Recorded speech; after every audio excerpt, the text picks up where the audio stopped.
Muchos años después, frente al pelotón de fusilamiento, el coronel Aureliano Buendía había de recordar aquella tarde remota en que su padre lo llevó a conocer el hielo.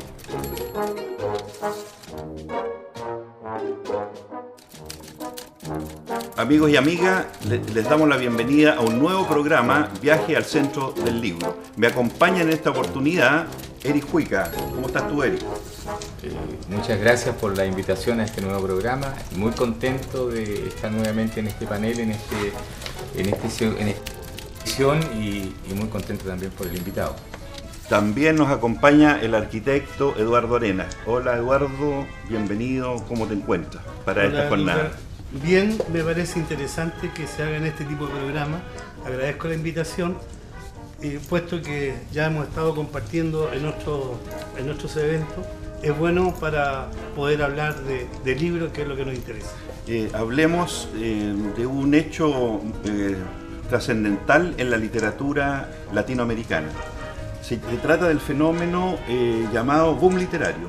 Esto, para introducir un poco el tema, comienza a contar de los años 60 y va creciendo hasta los años 70 y más. Se considera, digamos, que este boom literario, primero que nada, fuera de que ellos, digamos, cambiaron la forma de escribir, ya no escriben en forma lineal como se escribía hasta antes, ellos le ponen otras características a su forma de escribir, a su lenguaje, a su literatura. Yo creo que esas son las consideraciones. También se habla que vienen las revoluciones, como también está la revolución cubana, ¿cierto? Con Castro, digamos, que se toma la isla. Y viene, digamos, toda una situación de lectores que América no lee mucho a los americanos. Por lo tanto, con estas nuevas fórmulas de lectura de novelas distintas, ¿cierto? Que tú lo puedes explicar, y Eduardo también ampliamente, ya no es la novela que hasta ahí se lee, ¿cierto? Que es Doña Bárbara, ¿cierto? De Rómulo Gallego o cosas como esas. Eric, ¿tú estás de acuerdo en algunas consideraciones como esta?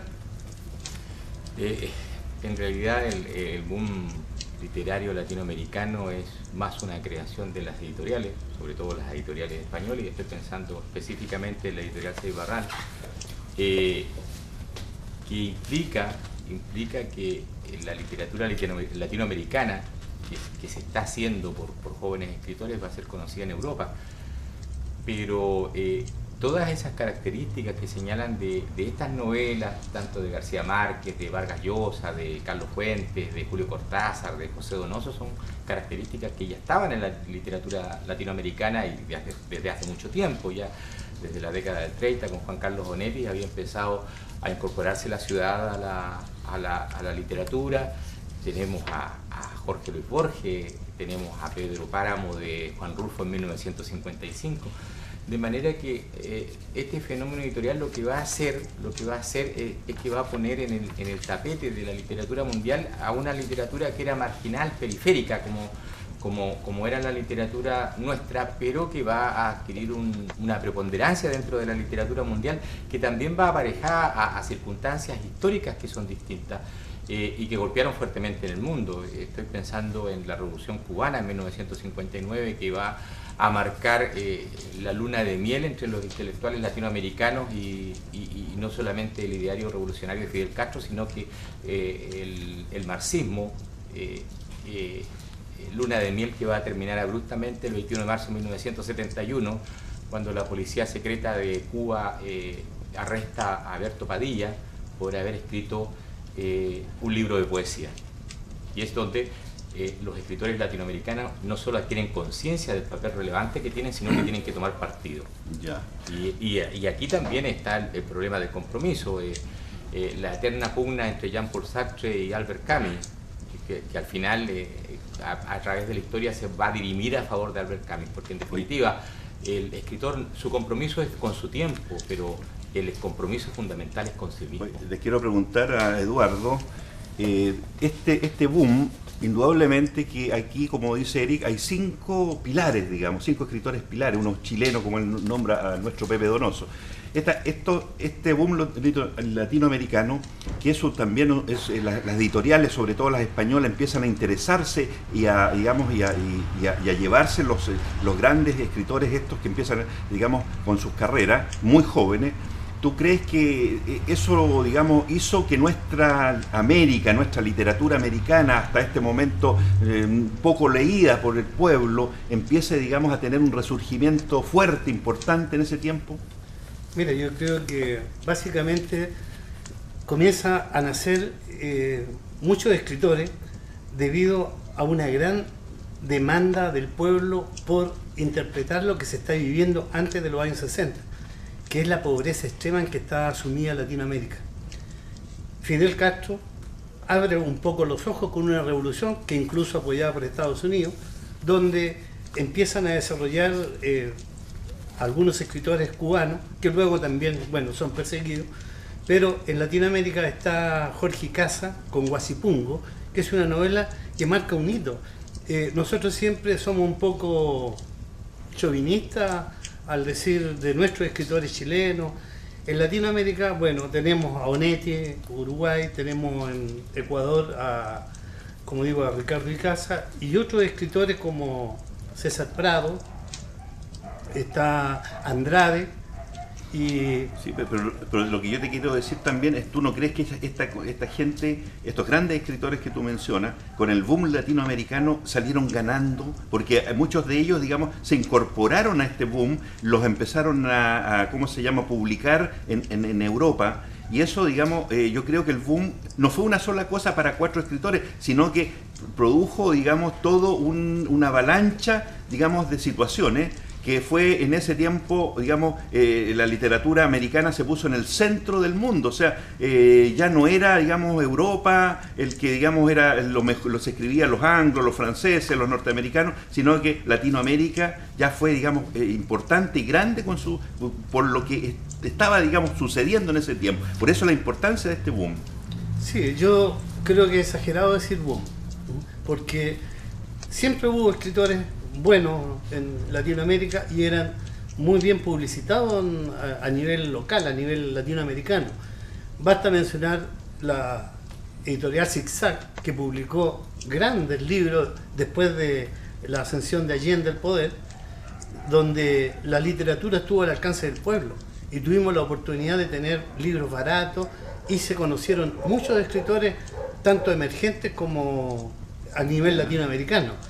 Pero fue por este proceso de la Guerra Fría que se estaba viviendo en Latinoamérica. Oye, Eric, para ti las editoriales, porque las editoriales son oportunistas, las editoriales, si tú no eres conocido, ni siquiera te saludan, por decir una cosa. Pero cuando empieza a suceder esto, las grandes editoriales comienzan a fijarse en esta gente joven, que escribe tan bien, que ya no vamos a hablar, digamos, de los estilos que ellos tienen, ¿cierto? Y las historias que ellos nos cuentan, pero las editoriales también aquí, digamos, fueron gran parte y digamos, propendieron a que esto fuera un éxito.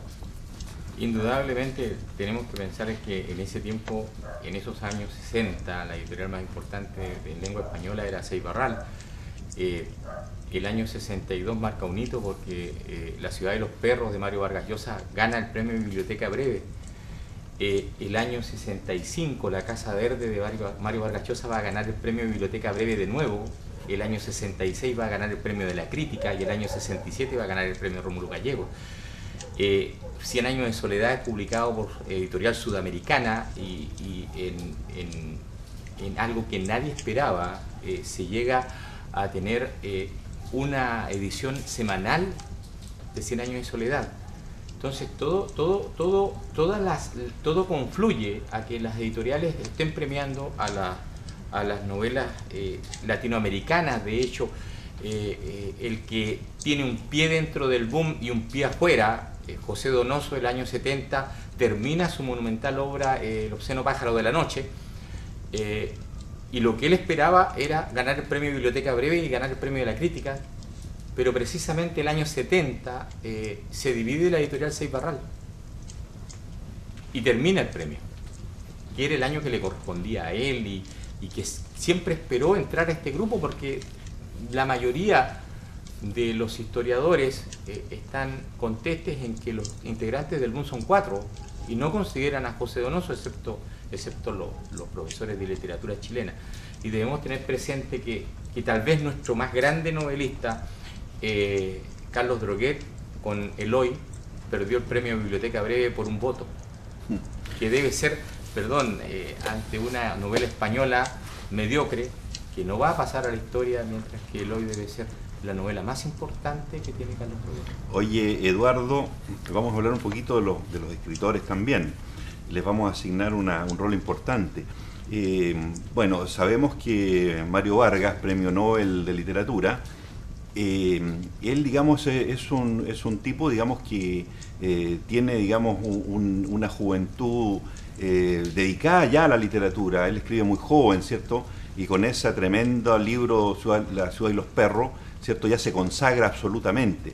Pero las características de estos 4 o 5 grandes escritores son muy especiales. Ellos son gente que va, digamos, sobre todo Julio Cortázar, ¿cierto? Él está con las revoluciones.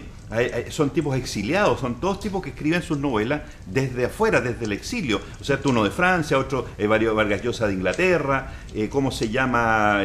Gabriel García de México, y así, o sea, ellos están, digamos, disociados con las dictaduras, disociados, y están los movimientos, los grandes movimientos revolucionarios de esa época. ¿Qué te parece? Bueno, yo creo que la mayoría de los escritores primero nacen con una habilidad y un talento porque comienzan a escribir todo muy joven. Pero el hecho de que se exilen, no es que se exilen, ellos van donde está la masa, donde puedan desarrollar su literatura, según mi punto de vista. García Márquez, que sea México, en México están todos los escritores y las editoriales donde son leídos y además por población. Chile, que es un país en ese tiempo de 5 millones de habitantes, 6 millones de habitantes, tenía poco público. Ahora, hay que mencionar que España siempre llevaba la vanguardia con las editoriales. Estaba bien inmerso acá con la editorial Grijalbo, que ya hoy desapareció, que también publicó mucha literatura latinoamericana. Por cierto. Claro, pero debemos tener presente que por primera vez en la historia de la literatura latinoamericana, lo que no sucedió con las generaciones anteriores, los escritores, esos escritores fueron rockstar y se comportaban como estrellas de rock. De hecho, Vargas Llosa era más conocido por sus escándalos amorosos con sus parientas que por sus libros. Carlos Fuente era el niño mimado de una generación dorada de escritores que eran parte del establishment del Partido Revolucionario Institucional, entre los quienes estaba además Octavio Paz, embajador en la India. Entonces, eran rockstar, se comportaban como rockstar, se juntaban entre ellos. Yo he visto videos donde van a una universidad, por ejemplo en Perú o en cualquier parte de América Latina, y los escenarios están llenos. Hay un común denominador de esos escritores, que son todos de una élite. Y además, no solamente el común denominador es que por primera vez estamos hablando de escritores profesionales. Se dedican 100% a escribir. Su vida es escribir y se dedican a escribir como si fuera una profesión. Y en eso el más aplicado era Vargas Llosa, que escribía como si fuera un oficinista. Pero en definitiva dominaban la técnica porque toda su vida leyeron. Pero además tenía una red de protección. Sí, pero aprendieron la técnica, se dieron cuenta que este era un trabajo, y era un trabajo arduo que implicaba leer mucho, escribir mucho y romper mucho. Las anécdotas hay montones de anécdotas, yo he contado algunas. Por ejemplo, en México se encuentra García Márquez con La Seca porque está tratando de terminar 100 años de soledad, que es una obra monumental. Se le seca el pozo. Está con La Seca porque empezó con la idea a los 17 años, pero no tenía los elementos técnicos porque no los había recopilado para hacer la novela, y cuando le llegan los elementos técnicos se le seca la imaginación. Y en ese momento que aparece Álvaro Mutis, que tiene toda la saga del Macrolio y Gaviero, que es algo de lo mejor que se ha hecho post-boom, pero que es más o menos del tiempo del boom. y le lanza, está acostado García Márquez en una cama y le lanza una novela de un tal Juan Rulfo que se llama Pedro Páramo y le dice: pendejo, toma para que aprendas a escribir. Entonces había una relación, no solamente había una relación de que se conocían, sino que eran amigos. Es muy conocida la anécdota del rompimiento entre García Márquez y Vargas Llosa, pero hay otra anécdota, por ejemplo, el Cambio de piel el año 66 o 67 gana el premio Biblioteca Breve o el premio de la crítica de Carlos Fuentes, y Carlos Fuentes llega a presentar su novela a Londres y se va al departamento de Vargas Llosa. Llega al departamento, abre Vargas Llosa, pasa a Carlos Fuentes, pasa al baño, se ducha, se afeita, se viste como lo que era, porque era un dandy, y se va a la presentación de su libro con Vargas Llosa, de manera que entre ellos también había una relación muy cercana, relación que va a tener una fractura definitiva a propósito del apoyo que algunos van a dar a la Revolución Cubana a partir del caso Padilla, como son García Márquez y Julio Cortázar, y la falta de apoyo de Vargas Llosa y de los otros frente al mismo hecho. Creo que marca la fractura definitiva de esta generación, por decirlo de alguna manera, de escritores latinoamericanos. La marca el hecho del encarcelamiento de Berto Padilla el año 71, en donde ya va a haber una separación de agua entre estos cuatro grandes escritores. Amigos y amigas, esto es importantísimo, ¿cierto?, para que vayamos entendiendo la literatura en todo lo que significa en nuestra América, porque aquí estamos hablando, ¿cierto?, de alta literatura, porque hoy día estos libros están absolutamente, plenamente vigentes. Eduardo, dime una cosa, ahora vamos a ir a los que no aparecen como los pilares o los que hicieron, digamos, que esto funcionara, pero nos vamos a referir un poco, ¿cierto? Por ejemplo, acaba de nombrarlo Eric, a Juan Rulfo, con esa tremenda novela que él también acaba de nombrar, ¿cierto? Y también, digamos, nos vamos a referir a Borges. ¿Qué te parece en todo esto que da la impresión que no tuvieron esta misma connotación? Eran muy importantes, o sea, no cabe duda que Rulfo y Borges son muy importantes, pero pareciera que no los nombran en este boom. Bueno, yo creo que primero por la producción que tuvo Juan Rulfo. Él tuvo poca producción, pero de calidad. Y como recién decía Eric, los novelistas se dedicaban a leer, estudiar la técnica, y uno, al tomar un libro de un escritor como esto, uno inmediatamente se atrapa porque nota que hay una maduración de lo que quieren expresar en su literatura. Y eso es lo que lo hace atractivo. Uno como lector se involucra inmediatamente cuando una novela, uno percibe ese tiempo de maduración, ese tiempo para poder describir con palabras los hechos que relatan con tanta claridad y sensibilidad que a uno le llega al alma. Oye, Eric, yo te quiero hacer la siguiente consulta, tú que lees tanto. Miguel Ángel Asturias, ¿cierto? El Premio Nobel de Literatura, fíjate, guatemalteco. Él escribió dos grandes novelas, o por lo menos las que yo más he leído, que es El Señor Presidente y Los Hombres de Maíz. Y también Alejo Carpentier, de cubano, ¿cierto?, extraordinario escritor. Estos dos escritores americanos están mucho antes de que se produzca esta gran, digamos, este gran estallido de ventas. Y también, ¿por qué no decirlo?, estos tipos eran talentosos, porque una de las cosas, digamos, que la gente reconoce en estos 4 o 5 personas, escritores del boom, son sus grandes talentos, sus formas de escribir, que ya los vamos a meter en eso. Pero estos dos tremendos también, que son Asturias y que son, ¿cómo se llama?, Carpentier, tú los conoces bien. Ellos también tienen que haber influenciado a esta gente. Sin lugar a dudas, hay una generación de escritores, o dos generaciones de escritores anteriores al boom, que son importantísimos, y lo que tienen en común dentro de toda esta literatura es la eclosión de un continente. Si en definitiva la Revolución Cubana significó algo muy importante para el mundo, que era posible ganar una revolución en un sector o en un área de influencia de Estados Unidos, y que se pretendía esa revolución, exportarla a otros países de América Latina. Si eso es algo fundamental dentro de la eclosión de todo de toda esta camada de escritores que parte con la Revolución Cubana. Y parte con la influencia de José Martí. Y además estamos en plena Guerra Fría. Recordemos que el mundo estaba dividido en dos grandes bloques, que uno era Estados Unidos y el otro era la Unión Soviética, que ahora ya no existe. Entonces fue muy importante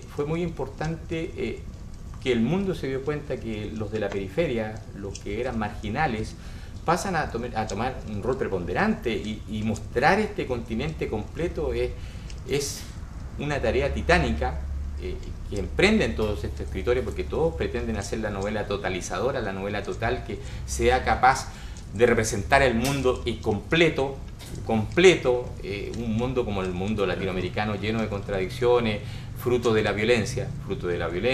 Cuando llegan los españoles no descubren América, lo que hacen los españoles es un genocidio tremendo de todos los que vivían aquí, y a partir de ese genocidio y de la unión de estas razas va a nacer un ser profundamente contradictorio, hijo de la violencia. La mayoría de estas novelas, sobre todo las de García Márquez, son novelas de la violencia, del ciclo de la violencia en América Latina, ciclo que todavía no termina, todavía estamos en el ciclo de la violencia. En definitiva, el representar este país, o sea, este continente,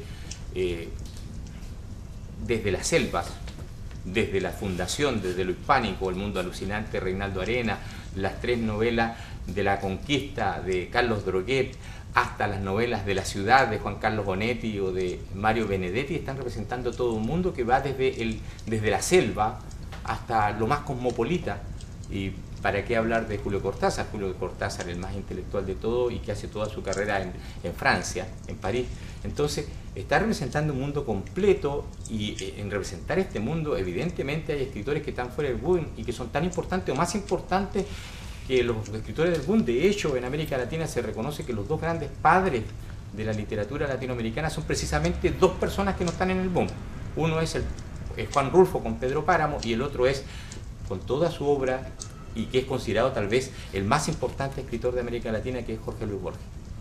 Oye, Eduardo, pensemos ahora, por ejemplo, para un poco ilustrar a la gente, ¿cuál de estas cuatro escritores que estábamos mencionando acá, ¿cierto? O 5 escritores, también metamos a Donoso en esto mismo, ¿tú recuerdas que te marcó más?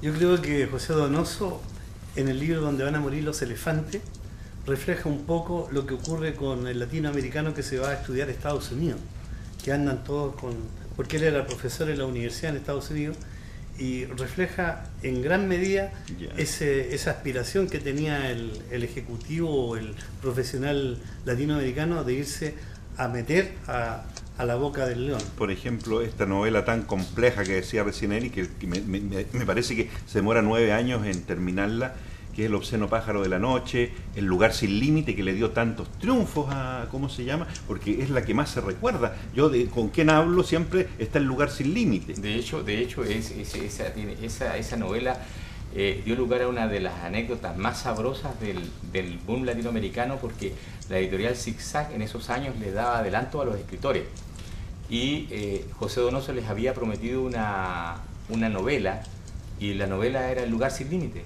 y le habían dado un adelanto de $100.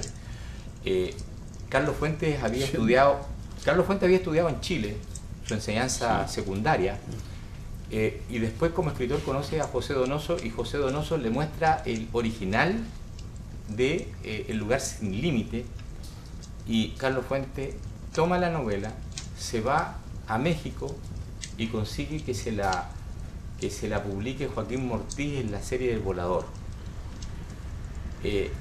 Y le queda debiendo los $100 a la editorial Zig-Zag, y nunca se los pagó, y nunca publicó El lugar sin límite, que debe ser... No lo publicó acá, pero lo publicó afuera. Debe ser El lugar sin límite, debe ser la novela, así como yo siempre he opinado, para mí personalmente, por mi afinidad, que la novela más importante de un escritor post-boom como es Roberto Bolaños, Estrella Distante. Para mí, la novela más redonda, tal vez la que le salió mejor, más perfecta desde el punto de vista de la estructura, sea El lugar sin límite, y no Casa de Campo, Y no El obsceno pájaro de la noche, con lo tremendas novelas que son, sino que es una novela, Coronación, una ¿no te novela parece? perfecta. A mí, El lugar sin límite me parece una novela perfecta, así como novelas perfectas de García Márquez son El coronel no tiene quien le escriba, Crónica de una muerte anunciada, pero que nunca van a llegar a las alturas que tiene 100 años de soledad.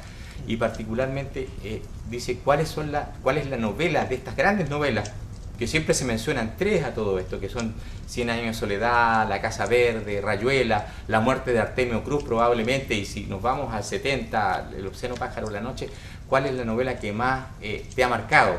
A mí, no obstante que mi preferencia como lector siempre fue 100 años de soledad, y siempre vuelvo a 100 años de soledad. De hecho, 100 años de soledad es uno de los libros que más he leído en mi vida, creo que lo he leído más de 10 veces, por afinidad, por esa sensibilidad. La novela que más me marcó fue Rayuela. Yo leí Rayuela cuando estaba en la universidad, en la edición de Sudamericana de las tapas negras, de donde sale el juego que hacen los niñitos, sí, con un luche, entonces, con las monedas. Con una moneda. ¿Y por qué me marcó? Porque es la novela de la adolescencia. Es Oliveira y la maga. Y recuerdo que yo estaba enamorado, y a la estudiante en ese entonces de la cual estaba enamorado yo le decía la maga. Y siempre las novelas, no obstante tan vilipendiado que es ahora Julio Cortázar, siempre me va a quedar ese afecto esencial del adolescente que fui hacia esas novelas que son para adolescentes. Pero Julio Cortázar no era muy querido por los adultos. En cambio, él cuando llegaba a Buenos Aires a dar una conferencia se llenaba de jóvenes. Sí. Él tenía una cierta atracción con los jóvenes. De hecho, Julio Cortázar en este momento es considerado un escritor para sus pares que ahora escriben en Argentina, un escritor mediocre. Él y Sábato son considerados escritores mediocres, pero sin embargo, los adolescentes siguen leyendo Rayuela, siguen leyendo Historia de Cronopios y de Fama, siguen leyendo sus cuentos como La noche boca arriba, Casa tomada, La autopista del sur. La autopista del sur, el París de los tacos, que está muy de moda. Y para los adolescentes, ese amor que nunca va a poder cuajar, que no va a poder existir más allá de la novela, es el amor entre la maga y el alter ego. El amor de adolescente. Oye, ahora quiero llevar a Eduardo a lo siguiente. Vamos a ponernos, digamos, nuevamente cómo escribe esta gente, cómo se les ha catalogado, cómo se ha hecho tanta, digamos, se ha dado tanta información para poderlos situar en ciertos órdenes. Por ejemplo, ellos, digamos, empiezan a hacer una novela que puede empezar por la mitad de la novela, puede empezar por el final de la novela, tiene saltos en el tiempo, ya utilizan muchas técnicas. Esta gente, los que estamos refiriéndonos, han leído, por ejemplo, mucho a Faulkner, ¿cierto? Y William Faulkner, digamos, tuvo una influencia inmensa, digamos, en estos cuatro grandes escritores. Por eso te digo yo que también el hecho de ellos usar un lenguaje distinto, de usar unas fórmulas distintas, porque digamos, por ejemplo, Crónica de una muerte anunciada, justamente Gabriel García Márquez utiliza esas técnicas de su profesión. O sea, él es un periodista y él hace una novela periodística un poco policial, y tiene una serie de cosas más, de elementos que les podemos ir encontrando en esa novela. Entonces yo te digo, eso es importante que tú también nos comentes, Eduardo. Yo creo que el periodismo siempre le abrió las puertas a los escritores. Gabriela Mistral escribía crónica en el Mercurio. Ella tenía una página donde escribía sus poemas. Sí. Y ha pasado con una mayoría de los escritores. García Márquez escribía crónica y escribió más de 200 crónicas para El Tiempo de Bogotá. Y yo creo que con ese ejercicio de escribir crónicas de la vida diaria, obviamente que le van dando un arsenal para poder escribir novelas interesantes. Pero no obstante, yo creo que todos tienen influencia de los clásicos, de Flaubert, de Dostoyevsky. Yo creo que todos esos escritores primero pasaron leyendo lo anterior, lo que nos precedieron. Ya. Oye, pero a ver, en ese sentido, tal vez las influencias más importantes, y que lo ha reconocido García Márquez en cuanto a William Faulkner, pero también hay influencias muy importantes de James Joyce. Todas las técnicas que utilizan el Ulises son técnicas que van a utilizar después los escritores del boom de Virginia Woolf, que tiene una influencia importante en José Donoso, pero también los escritores franceses del Nuevo Román van a tener una influencia básica, fundamental, preponderante, no solamente en Mario Vargas Llosa, sino que también en Julio Cortázar, que es el más intelectual de todos, el más, según ellos mismos lo reconocen en las historias que escriben sobre el boom, el más inteligente. Entre sus pares siempre consideraron que el más inteligente era Julio Cortázar. Pero todas estas técnicas, la novela polifónica, es decir, mirada lo mismo hecho a través de distintos puntos de vista, dependiendo de los personajes, el monólogo interior, el correlato objetivo, estos racontos, estos monólogos a estilo de Mientras yo agonizo, todos estos elementos técnicos que ellos van a incorporar en su bagaje intelectual y que vienen probablemente de la literatura anglosajona, van a incorporar estos elementos técnicos, pero lo van a usar con respecto a un producto que es eminentemente latinoamericano. Y esa mixtura es la que va a dar nacimiento a esta literatura tan importante, y tan importante no solamente por lo editorial, porque en definitiva el boom significó, en resumidas cuentas, primero una valoración no solamente de esos 4 o 5 escritores que están dentro del boom, sino la valoración de los escritores que venían antes, porque empiezan a ser valorizados, porque empiezan a ser leídos, y no solamente empiezan a ser leídos en América Latina, sino que empiezan a ser leídos en Europa, y se dan cuenta que estos escritores también habían incorporado estas técnicas. Y en definitiva, y con esto quiero terminar, va a significar que los escritores post-boom ya son escritores profesionales, ya son escritores que tienen incorporado en su bagaje intelectual desde muy jóvenes todos estos elementos técnicos. Son ricos en elementos técnicos, pero van a incorporar, en esa mixtura van a incorporar lo que está pasando en América Latina ahora. O sea, nosotros tenemos en este momento una pléyade en Chile de escritoras, mujeres que están haciendo una refundación de la literatura y que son todos post-boom, son alrededor de los 40, entre los 40 y los 50 años, y son mujeres, es decir, novelistas varones, fuera del caso excepcional de Germán Marín, que tiene 80 y tantos años. Tenemos una serie de escritores de muchas generaciones que probablemente pasen sin pena ni gloria por la literatura. Sin ser experto en el tema literario, porque uno como lector se da cuenta, la herramienta de este raconto es usada por Manuel Rojas, lo usan mucho los escritores chilenos, esa vuelta atrás en la novela, que te hace ser bien amena la literatura. Ahora, bueno, como tú dices, deben haber muchas técnicas que la fueron asimilando para hacer que la novela sea el producto que el lector sea más está esperando. atractiva, claro. Lucas, no nos quedemos siempre en lo mismo. Lucas Eduardo, el monólogo como una herramienta técnica que es usada en Mientras yo agonizo, de William Faulkner, desde la primera hasta la última palabra de la novela, es usada en Eloy de Carlos Droguet desde la primera a la última palabra, que es la noche en que el bandido es cercado por la policía, y a través de un monólogo él relata cómo está cercado y cómo fue su vida y cómo fue que llegó a eso, y en definitiva todos sabemos cómo va a terminar esa noche. Es decir, es porque, ojo, no es que Mientras yo agonizo nosotros sabemos cómo va a terminar. La muerte de Artemio Cruz, desde la primera página, desde el título, la muerte de Artemio Cruz, nosotros sabemos que Artemio Cruz va a morir. Así es. Nosotros cuando tomamos ahí va la riqueza de la literatura, como lo va describiendo. Cuando nosotros tomamos el epígrafe que tiene al principio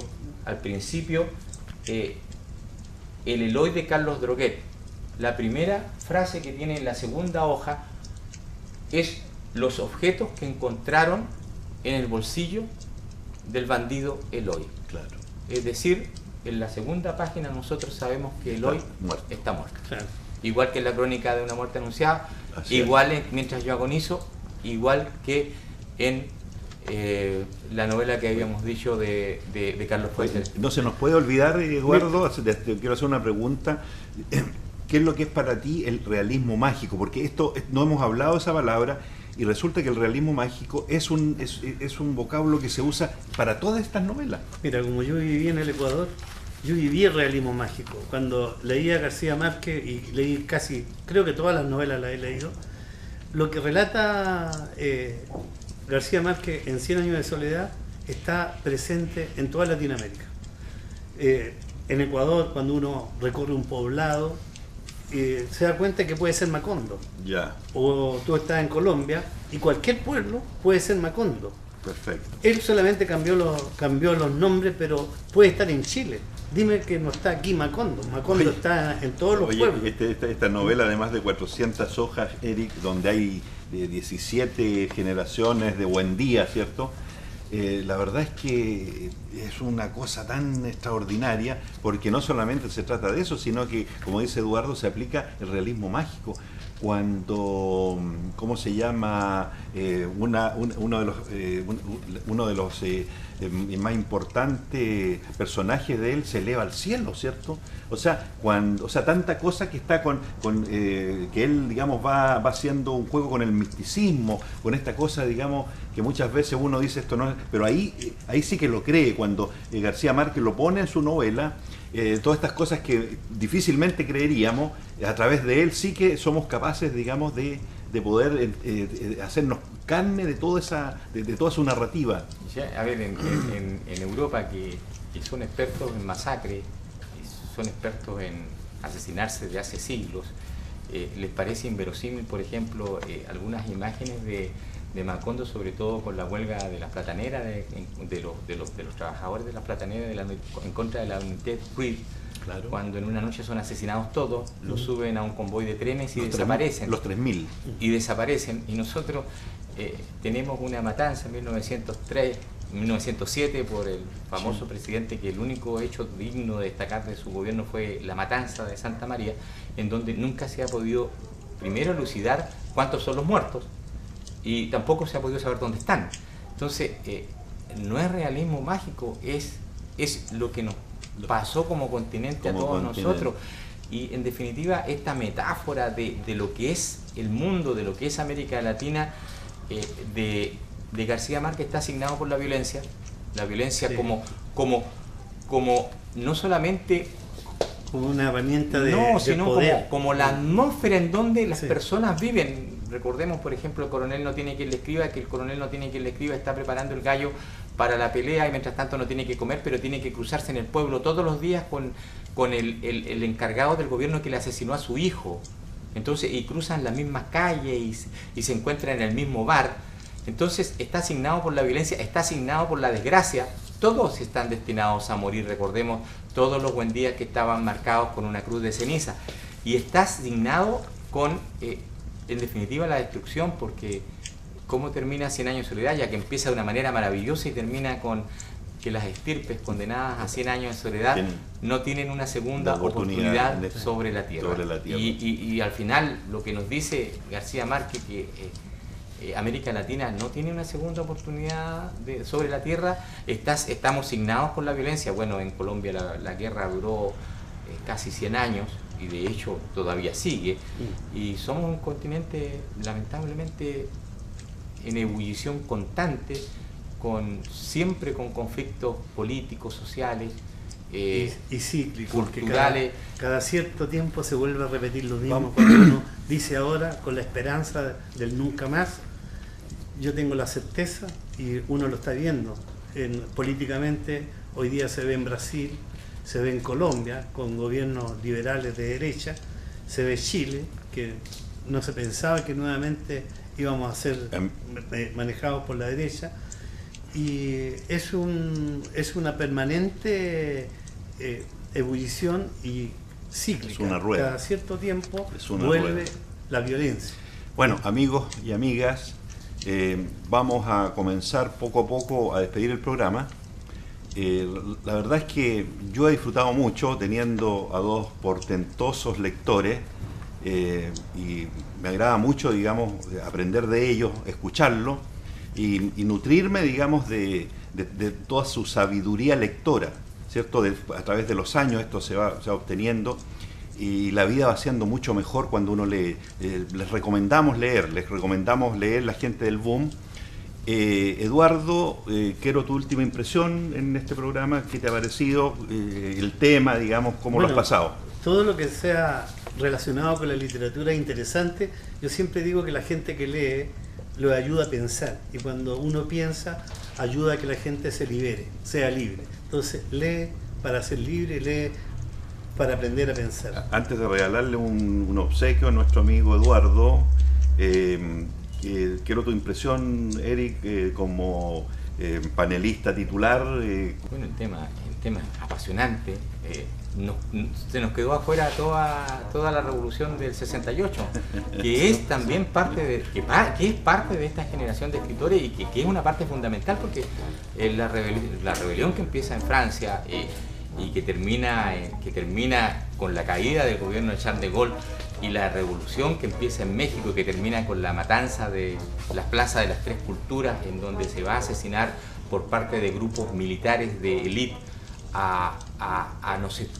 para variar no se sabe cuántos jóvenes estudiantes, también va a marcar... y eso se sigue repitiendo. No, pero yo creo que ese hecho marca también el principio, no es solamente el caso de Alberto Padilla, sino que ahí marca una fractura muy importante, porque los intelectuales mexicanos que habían usufructuado del poder del Partido Revolucionario Institucional, Carlos Fuentes, Octavio Paz y muchos otros, van a dejar de pertenecer al PRI y van a empezar a alejarse paulatinamente de las ideas de izquierda que van a mantener solamente hasta el final Gabriel García Márquez y Julio Cortázar. Bueno, amigos y amigas, ha llegado el momento del final y vamos, como lo hemos determinado, a hacerle un regalo a Eduardo para que recuerde el programa y seguramente te vamos a tener en otra oportunidad.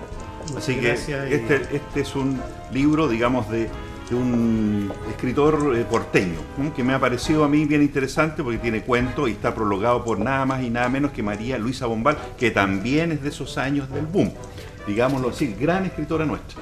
Así que, bueno, todo lo que sea libro es un buen regalo. Así que yo creo que a todo el mundo que yo conozco, digo, de los amigos, yo en los cumpleaños, en la Navidad, regalo libros. Y siempre es un buen regalo. Muchas gracias y ya nos veremos en una próxima oportunidad con un nuevo programa, Viaje al Centro del Libro. En realidad el boom literario latinoamericano es más una creación de las editoriales, sobre todo las editoriales españolas, y estoy pensando específicamente en la editorial Seybarral. Porque siempre hubo escritores buenos en Latinoamérica y eran muy bien publicitados a nivel local, a nivel latinoamericano. Este fenómeno editorial lo que va a hacer es que va a poner en el tapete de la literatura mundial a una literatura que era marginal, periférica. Basta mencionar la editorial Zigzag, que publicó grandes libros después de la ascensión de Allende al poder, donde la literatura estuvo al alcance del pueblo y tuvimos la oportunidad de tener libros baratos. En algo que nadie esperaba, se llega a tener una edición semanal de 100 años de soledad. Yo creo que José Donoso, en el libro Donde van a morir los elefantes, refleja un poco lo que ocurre con el latinoamericano que se va a estudiar a Estados Unidos.